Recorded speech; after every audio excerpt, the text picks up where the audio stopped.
So, guys, today we are going to continue the class of the Hindu law. Okay. And in the last class of the Hindu law, we have already discussed about the restitution of the conjugal rights and some other things also we have already discussed. And in today's class, we are going to discuss some more concept about the judicial separation and divorce. Okay. So the question arises when I ask you that what do you understand by the restitution of the conjugal rights? Under in the last class, I have already made you understood regarding that. That means when there is a couple, the spouse, one of the spouse is living separated from another spouse, that too without any particular explanation, without any particular or proper reason, then at that case, the restitution of the conjugal right and its suit can be come to the place.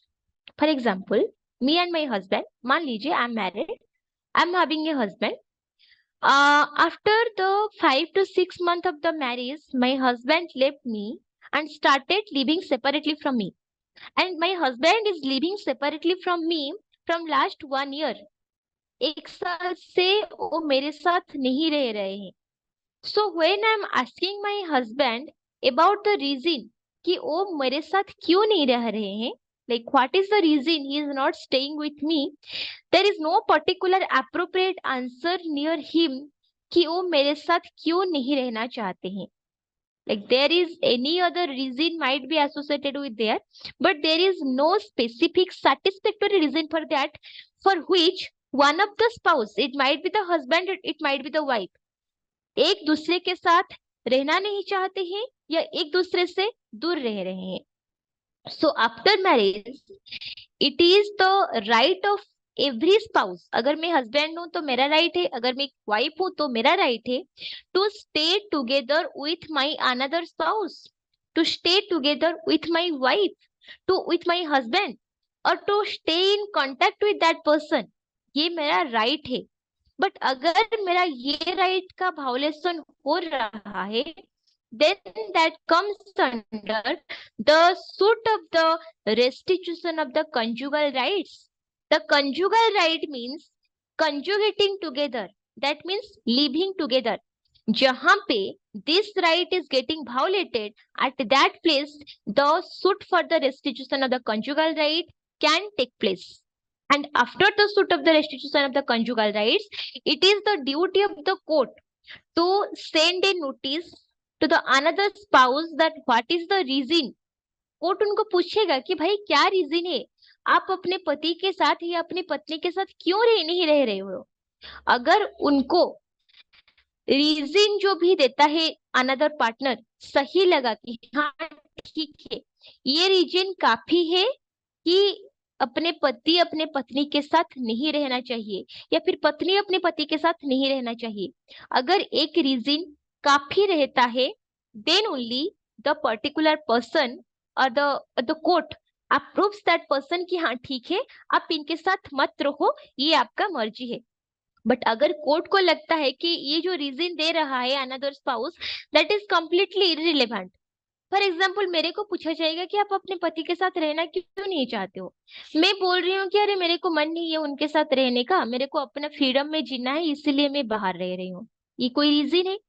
Is it a valid reason to stay separated from my husband? नहीं ना. तो in this case तो court will order me to stay back with my husband. मेरे पति के साथ मेरे को फिर से रहने का ऑर्डर देगा. कौन देगा? कोर्ट देगा. Right. So this comes under the restitution of the conjugal rights. Okay. जहां पे आपका जो बेसिक कंजुगल राइट्स है उसी को रिस्टोर करने का कोशिश कौन करता है? कोर्ट करता है. समझ में आया? Okay.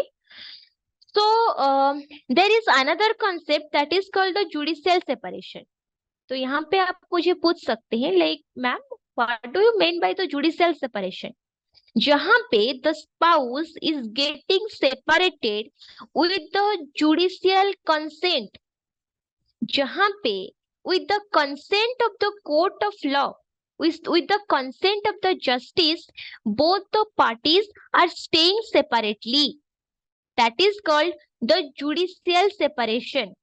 That means there are certain terms and conditions जहां पे after examining those certain terms and conditions, after examining those proper reasons, the court approves or court feels that yes, this is the sufficient reason जहां पे husband और wife साथ में रहना नहीं चाहिए.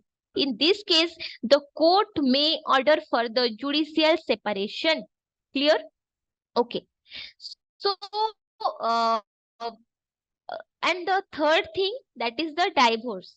Divorce means when the मतलब husband and wife is totally getting separated forever. उनका आगे से एक दूसरे के साथ कोई भी रिश्ता नहीं रहेगा. देखिए, restitution of conjugal rights, judicial separation, divorce, तीन कंसेप्ट को अच्छे से समझिए. Restitution of the conjugal right में क्या होता है? आप अपने पति या पत्नी के साथ नहीं रह रहे हो, जो कि आप अपने पति या पत्नी के साथ रहना चाहिए. The right to conjugating together, staying together, अगर ये राइट फुलफिल नहीं हो पा रहा है, then you can sue your partner under the ground of the restitution of the conjugal rights. आपका जो राइट है वो आप कोर्ट को रिक्वेस्ट कर सकते हो to give order to your another spouse, जहाँ पे कोर्ट अपने अनदर हस्बैंड और वाइफ जो भी स्पाउस है उनको ऑर्डर देता है कि देखो this is the violation of the restitution of the conjugal rights, तो आपको उनके साथ रहना होगा, you have to stay with your partner. That is called the restitution of the conjugal rights. Judicial separation क्या होता है? जहां पे मैं अपने पति या पत्नी के साथ खुश नहीं हूँ एंड मैं जाके कोर्ट को बोल रहा हूँ that I don't want to stay with my partner. This is not exactly divorce. ऐसा नहीं मैं बोल रही हूँ कि मेरे को अपने पति या पत्नी से कंप्लीटली डाइवोर्स चाहिए या मैं कभी भी उनके साथ रहना नहीं चाहती हूँ, ऐसा बात नहीं है. बट मैं उनके साथ रहना नहीं चाहती हूँ because of some particular reason. अगर वो रीजन कोर्ट को वैलिड लगता है, then court might approve the judicial separation. The court might approve को, हाँ ठीक है, अगर आप अपने पति या पत्नी के साथ नहीं रह रहे हो, then that is approved by us and that is valid. मतलब यहाँ पे आपको कोई जबरदस्ती नहीं कर सकता अपने पार्टनर के साथ रहने के लिए, अगर आपका रीजन सफिशिएंट है तो. तीसरा चीज क्या है? डाइवोर्स. जहां पे आप डायरेक्टली कोर्ट को ये बताते हो कि मेरे को अपने पति या पत्नी से कंप्लीटली अलग होना है, मेरे को उनके साथ आज क्या कल भी नहीं रहना है, I want the complete separation, that is called the divorce. Judicial separation में रीयूनियन होने का चांसेस होता है. जुडिशियल सेपरेशन में ऐसा एक पीरियड होता है जहाँ पे पति और पत्नी अलग तो रहते हैं, बट आगे का पॉसिबिलिटी ये होता है कि आगे जाके दोनों फिर से साथ में रह सकते हैं. फॉर ए पर्टिकुलर रीजन और for a particular time period they are staying separately with the order of the court. But in the case of the divorce, for ever, हमेशा के लिए उन दोनों को अलग रहने का या एक दूसरे के लाइफ से अलग होने का अप्रूवल मिल जाता है. They are not considered as the husband and wife anymore after the approval of the divorce. This is the difference between the judicial separation and divorce as per se. Clear? Okay. So, when we are talking about the divorce, under the concept of the divorce, under the concept of the divorce, we have to understand there are certain terms and conditions. And yes, these similar terms and conditions also applicable in the judicial separation. पहले हम judicial separation को समझेंगे, फिर हम divorce के बारे में बात करेंगे. ओके, तो पहले आइए हम बात करते हैं about the judicial separation. तो मैंने जैसे कि बताया, there are certain terms and conditions जिसका fulfillment होना या ना होने से the concept of the judicial separation comes into the picture. यहाँ पे ऐसा होता है कि अगर the terms and conditions of the separation, the reason of the separation is exactly similar to the provisions that is explained under section 13 clause 1. section 13 clause 1 के अंदर जितने सारे conditions mention किया गया है, जितना सारा situation mention किया गया है, अगर according to the concept of the judicial separation, any of the spouse or any of the partner is going through that specific situation, अगर any of the partner is in between this particular situation जहां पे section 13 clause 1 पे explain किया गया हुआ किसी भी situation पे उसी को गुजरना पड़ रहा है, in that case it is clear that the application for the judicial separation must need to be approved. Okay, so you may ask me, like, when I'm talking about the terms and conditions or the situations upon which the judicial separation can be approved, that is explained under section 13 clause 1 of the Indian the Hindu Marriage Act. Okay, so आप मुझे पूछ सकते हैं कि what are those terms and conditions, what are those situations, right? Let's talk about that. Point number 1, चलिए मैं एक एक करके आपको रीड आउट करती हूँ ताकि आपको समझ में आ जाएगा. तो पहला 13 क्लॉज 1 क्या बताता है? Any marriage solemnised whether before or after the commencement of this act may on a petition presented by either the husband or the wife be dissolved by a decree of divorce on the ground that the other party, यहाँ पे कौन सा ground पे एक party दूसरे party से judicial separation का मांग कर सकता है या कर सकती है. Let's understand this one by one and listen it carefully. The first point, has after the solemnization of the marriage had voluntarily sexual intercourse with any person other than his or her spouse. That means after the solemnization of the marriage, मेरा शादी हो गई, I got married to a person. Okay, extra जहां पे पति का हो या पत्नी का हो, कहां पे भी एक्स्ट्रा मैरिटल अफेयर चल रहा हो, and the another party who is cheating on the particular person. For example, my husband is cheating on me, and if my husband is involved in the sexual intercourse activity with another woman other than me, then that case I can ask for the ground of the, that is a ground for the judicial separation or divorce. ये divorce या judicial separation का ground हो सकता है. And why this is, थोड़ा सा पीछे चलते हैं. When we are talking about our Indian ancient scriptures, right? So when we are talking about the Ramayana, Mahabharata and all these scriptures, then we know that all our gods and goddesses, they had been always followed the Patni Vrata system. Like, you know, Ramchandra ji के बात करिए, like Sita was the wife of Sri Ram, and Sri Ram except Sita कभी भी कोई भी she kind of affairs, right? Even हमारे हिंदू शास्त्रों में, हिंदू कल्चर पे, हिंदू ट्रेडिशन पे इसको गलत माना जाता है. When even after getting married, even after you are having your wife or husband, आप शादीशुदा हो, आपका कोई ऑलरेडी कोई पार्टनर एग्जिस्ट कर रहा है, फिर भी आप अपने पार्टनर के अलावा दूसरा कोई औरत या दूसरा कोई मर्द के साथ फिजिकल रिलेशनशिप में इन्वॉल्व हो, then that can be the ground of the divorce or judicial. The next condition, the marriage treated the petitioner with cruelty. शादी के बाद आप अपने पति या पत्नी के साथ क्रूएल्टी के साथ बिहेव कर रहे हो. You are torturing your partner, you are harassing your partner. Okay, cruelty का बहुत सारी चीजें हो सकता है, जैसे कि cruelty for money, cruelty for any kind of the. देखिए, हाँ, और एक चीज मैं यहाँ पे आपको बता दूं, cruelty is not only one type.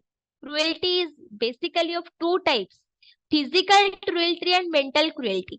ऐसा नहीं है कि आपको कोई मारा पीटा, आपको कोई फिजिकली टर्चर करे, that only comes under the cruelty. Mental cruelty is also considered as a basic part of the cruelty. Yes, अगर आपका पति या आपका पत्नी शादी के बाद आपके साथ कोई भी एक्टिविटी ऐसा कर रहा है which is leading to cruelty, आपके साथ कठोर क्रूरतापूर्ण व्यवहार कर रहा है या कर रही है, then that can be the ground for the divorce और जुडिशियल सेपरेशन। तो यहाँ पे आप अगर मुझे पूछे what is the physical cruelty and mental cruelty, physical cruelty जहाँ पे आपको पता है जैसे कि आपका बॉडी पे कोई किसी भी तरह का हार्म करने का कोशिश करे, को मारा पीटा गाली दिया, which is harming me physically, which is harming my body, जहां पे मेरे को फिजिकली अटैक हो रहा है, that is called the physical cruelty. And what do you mean by the mental cruelty? Mental cruelty means जहां पे मेरे को मेंटली दिमागी हालत पे टॉर्चर किया जा रहा है। That means, for example, I am married, okay. My husband is not staying at home. वो घर पे नहीं रह रहे हैं। जब भी घर आते हैं मेरे को गाली देते हैं, मेरे को उल्टा सीधा बोलते हैं, मेरे को ऐसा बोलते हैं कि तुम बहुत बुरे हो, तुम गंदे हो, तुमसे कुछ हो नहीं पाएगा। This kind of, or the person is using slangs toward me. वो मेरे को हाथ नहीं उठाते। That person is not harming me physically, but that person is harming me mentally. जहाँ पे they are blackmailing me emotionally. For example मेरे को फोर्स कर रहे हैं कि आप जॉब छोड़ दो, मेरे को मेंटल ट्रामा दे रहे हैं, मेरे को धमकी दे रहे हैं, मेरे को थ्रेटनिंग दे रहे हैं कि आप जॉब छोड़ दो, आप ये करो, आप इतना पैसा लाओ, आप दहेज दो, नहीं तो हम आपको मार देंगे। So these kind of the activities, even if they are not harming me physically, they are doing certain kind of activities which is harming me mentally, जहाँ पे मेरे को मेंटली हर्ट हो रहा है। And when I am getting suffered mentally, that comes under the concept of the mental cruelty. So it has been explained, when one partner is doing any kind of the activity of the cruelty upon another partner, एक partner दूसरे partner के ऊपर किसी भी तरह का physical और mental cruelty कर रहा है या कर रही है, in those grounds the person, the particular spouse can ask for the judicial separation or divorce. पति की ही बात कर लीजिए। फॉर एग्जाम्पल मान लीजिए पति का फिजिकल हालत थोड़ा सा खराब है, like the person is physically, उनका हाथ टूट गया है, पैर टूट गया है, फिजिकली इनेबल, कुछ हो गया है उनको, राइट। बट आफ्टर ऑल वो पति ही है, बट पत्नी क्या कर रही है, उनको हमेशा मतलब मेंटली टॉर्चर करती है, बोलती रहती है, इधर उधर का बातचीत करती है उनके साथ, not taking care of the husband, husband का ख्याल नहीं रख रहा है, उनको मारपीट करती है। तो this kind of things also comes under the mental cruelty, जहां पे किसी भी इंसान को फिजिकली हरास करने के साथ साथ अगर किसी भी लिंग्विस्टिक वे में शब्दों से भी किसी को हानि पहुंचा जा रहा है, किसी का मेंटल सिचुएशन, किसी का मेंटल पीस का हार्म किया जा रहा है, that is also comes under the mental cruelty. And this concept of the mental health just recently came into picture before few years. ये concept आपका पहले नहीं था, अभी अभी आया है ये concept। आजकल हर कोई मेंटल हेल्थ के बारे में बात कर रहा था, पहले इसके बारे में कोई बात ही नहीं करता था, right. But we can clearly see this mental health is a very sensible topic, and due to the imbalance of the mental health, 10 persons in between the 100 people get committing suicide due to the mental cruelty or due to the mental imbalance। 100 लोगों से 10 लोग हर साल suicide करते हैं। So we can consider this mental cruelty or mental peace as a, or the mental strength, mental health as a very crucial topic, है ना। So the third point it speaks, has deserted the petitioner for a continuous period not less than 2 years immediately preceding the presentation of the petitioner। जिस date पे petitioner court के पास appeal मतलब अपना जो भी petition दिया हुआ है, अपना कंप्लेन दिया है, उसी से ठीक 2 साल पहले को चली जाइए। 2 साल से, even if after trying so many times, पति पत्नी के साथ नहीं रह रहा है, even if after it has been 2 years, 2 साल से पति पत्नी के साथ रह ही नहीं रहा है, इवन इफ द हस्बैंड और the wife has been tried multiple times कि पति अपने पति के पास वापस आ जाए, they should stay together, but उनका कोशिश नाकाम रहा, पति अपने पति के पास वापस आ ही नहीं रहा है, या पत्नी अपने पति के पास वापस आ ही नहीं रही है।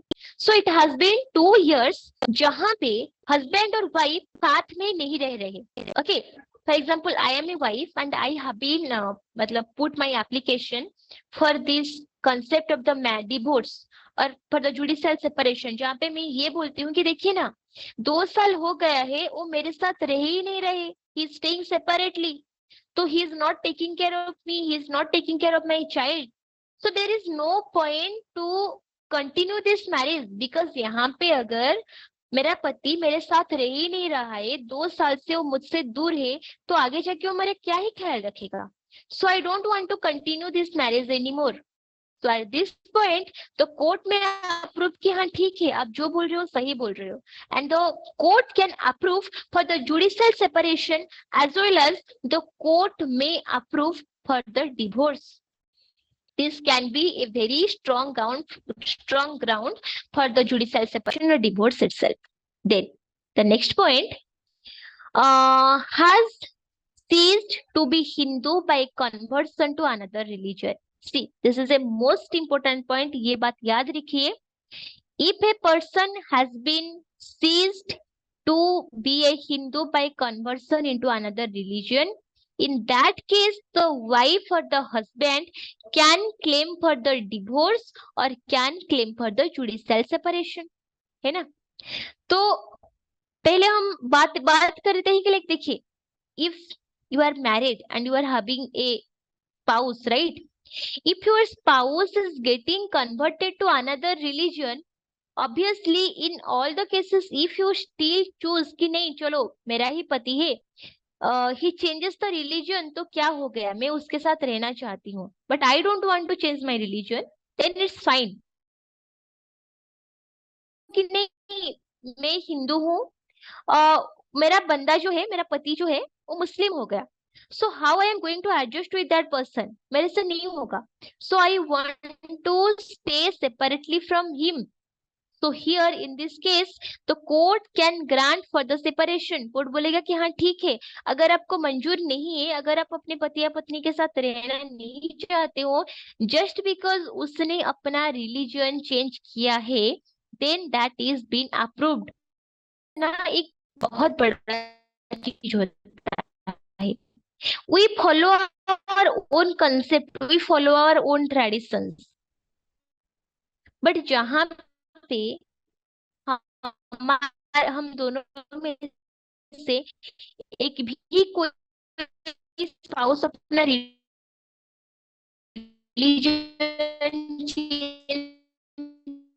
कर लेता है या कर लेती है, तो क्या होता है वहां पे, आपका जो बिलीफ है, आपका जो ट्रस्ट है, वो सारा कुछ गड़बड़ हो जाता है. And in that ground, I can file for the suit of the divorce. Clear?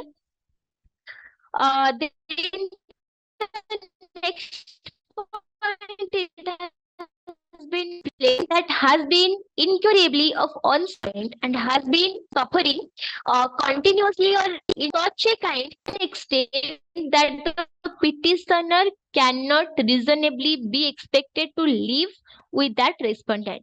Okay, this is the most important point. मान लीजिए कहाँ पे क्या होता है, जहाँ पे the person who is the another partner is suffering from any kind of the mental disorder.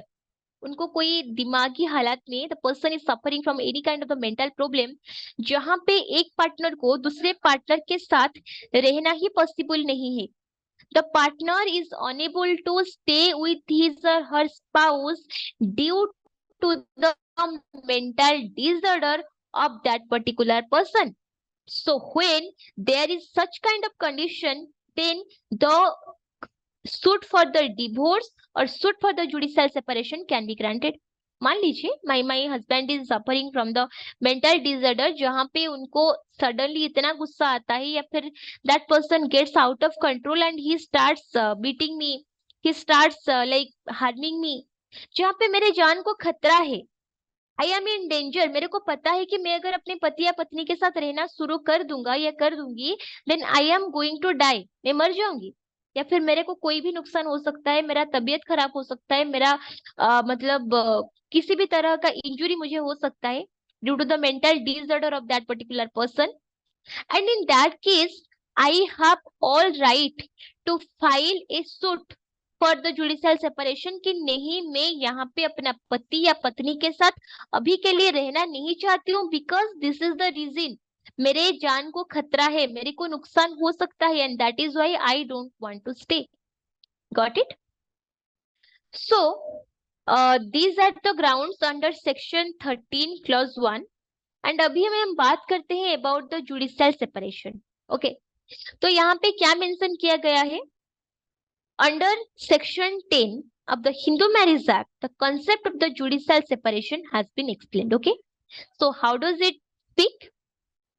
Either party to a marriage, whether solemnized before or after the commencement of this act, may present a petition praying for a decree for judicial separation on any of the grounds specified in subsection 1 of the section 13, and in case of a wife, also on the grounds specified in subsection 2 thereof, as grounds on which a petition of divorce might have been presented.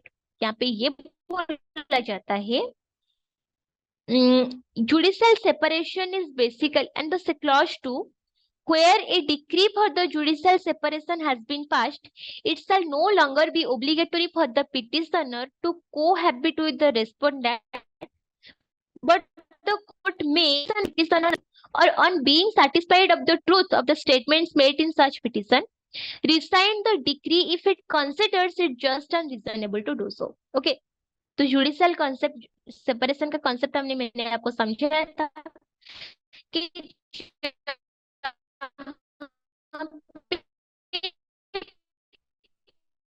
पति या पत्नी अपने other partner से अलग रहने का मांग करती है, and the concept the suit for the judicial separation leads to what? Leads to divorce. Obviously, साथ नहीं रहना है मतलब क्या चाहिए? डाइवोर्स चाहिए, है ना? सो यूजुअली ऐसा होता है कि जहाँ पे जुडिशियल, मेरे को मेरा पति या पत्नी से I need the maintenance and I don't want to stay with that particular person और my husband. Okay, that is one condition. Second condition क्या होता है? जहां पे आप डिवोर्स के लिए फाइल करते हो, but instead of granting you the divorce, the court grants you the judicial separation. आप लोगों को अलग अलग रहने के लिए परमिशन मिलता है और ये बोला जाता है कि आप कुछ दिन और ट्राई कर लो, 6 महीना और देख लो. अगर 6 महीने में आपको एक दूसरे को फील होता है कि नहीं आप साथ में रहना चाहते हो, then we are going to grant you the divorce.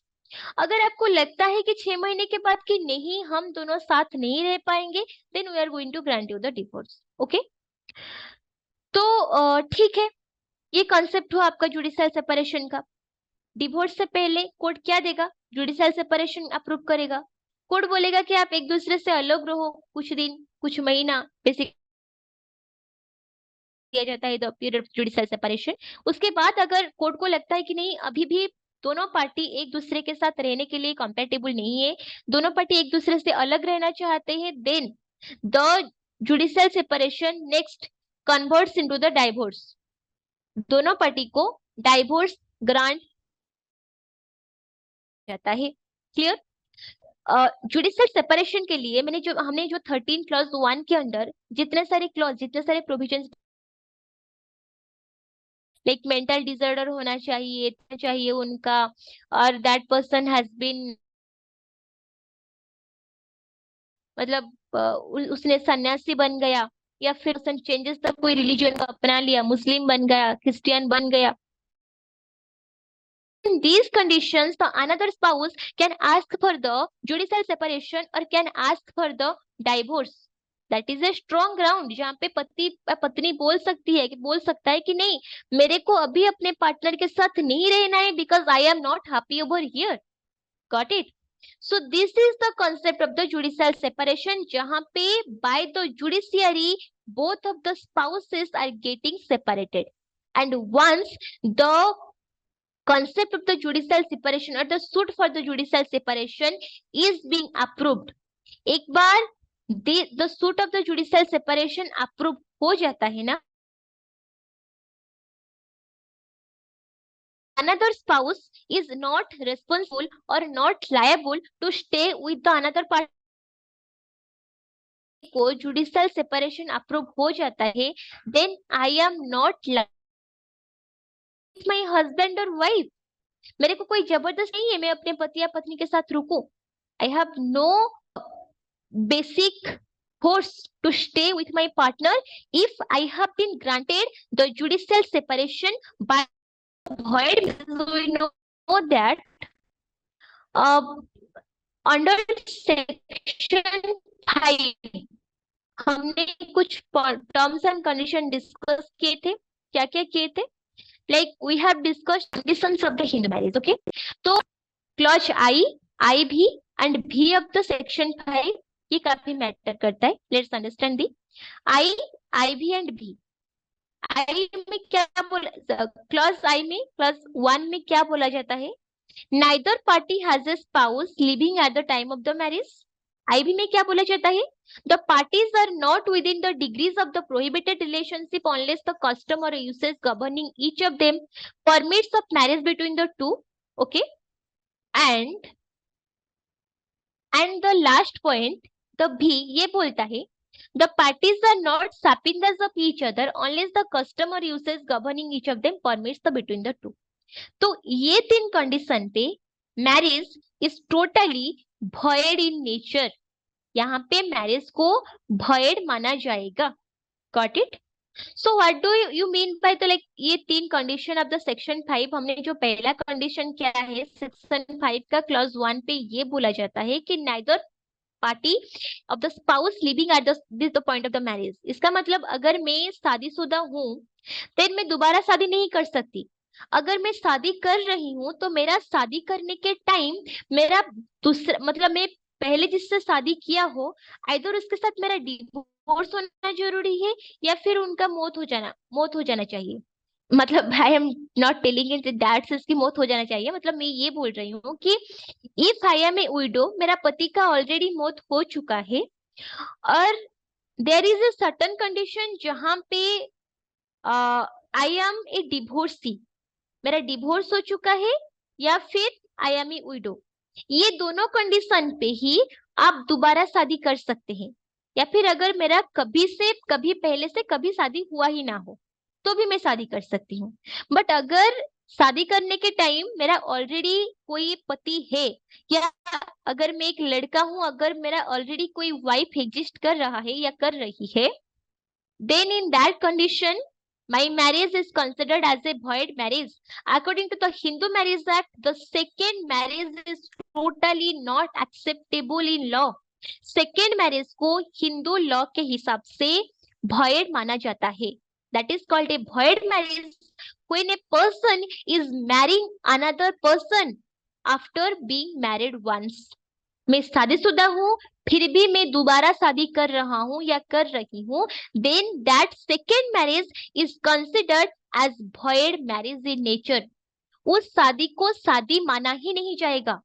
And आपका जो दूसरा पार्टनर आएगा या आएगी, अगर हस्बैंड है तो उनका जो दूसरा पत्नी आएगी, अगर पत्नी है या उनका जो अगर कोई दूसरा पति आएगी, then that person is not going to be get the legal authenticity as the husband or wife. Clear? Legally अगर बोला जाए तो आप सेकेंडली जिनको मैरिज करके घर पे लाते हो ना, आप उनको पत्नी बोल नहीं सकते according to the Hindu marriage act. Clear? तो fourth point, they should not be any prohibited relationship. मेरा खुद का भाई नहीं होना चाहिए, मेरा भतीजा नहीं होना चाहिए, मेरा बहन नहीं होना चाहिए। अपने ही रिश्ते में, अपने ही ब्लड रिलेशन पे, जो स्टेप इन द रिलेशनशिप में आते हैं, अगर मेरा कोई कजिन या मेरा कोई रिलेटिव ऐसे ही रिलीजन से, मतलब ऐसे ही रिलेटिव से बिलोंग करता है एंड मैं उनसे शादी करती हूँ, then that marriage is considered as the void in nature. Okay, so यहाँ पे क्या बोला गया? Any marriage solemnized after the commencement of this act shall be null and void, may, on a petition presented by either party thereto against other party, be so declared by a decree of nullity if it contravenes any one of the conditions specified in clause 1, 4 and section 5। ये जो 3 condition हमने discuss किए, अपना blood relative नहीं होना चाहिए, सापिंदा relation पे नहीं आना चाहिए, एंड हस्बैंड और वाइफ शादी के टाइम दूसरा कोई नहीं होना चाहिए। ये आपका the person whom you are marrying, they should be the only partner at the time of the marriage, then only the marriage is going to be valid। अगर ये 3 कंडीशन पूरा नहीं हो रहा तो that marriage is considered as the void marriage and the partner to whom you are marrying to, अगर आप एक लड़का है एक लड़की से शादी कर रहे हैं, देन उस इंसान को आपका वाइफ नहीं माना जाएगा। अगर आप एक लड़की है एक लड़का से शादी कर रहे हैं, देन उस इंसान को आपका पति नहीं माना जाएगा। So this is all about the concept of the void marriages. Okay. From the next section onwards, we are going to study in the next class. This is all for today. Thank you so much. अगर कोई भी दिक्कत है, कोई भी doubt है, आप मुझे चैट में या किसी भी तरह से मुझे कांटेक्ट कर सकते हैं, and I am going to clarify your doubt upon this. Thank you.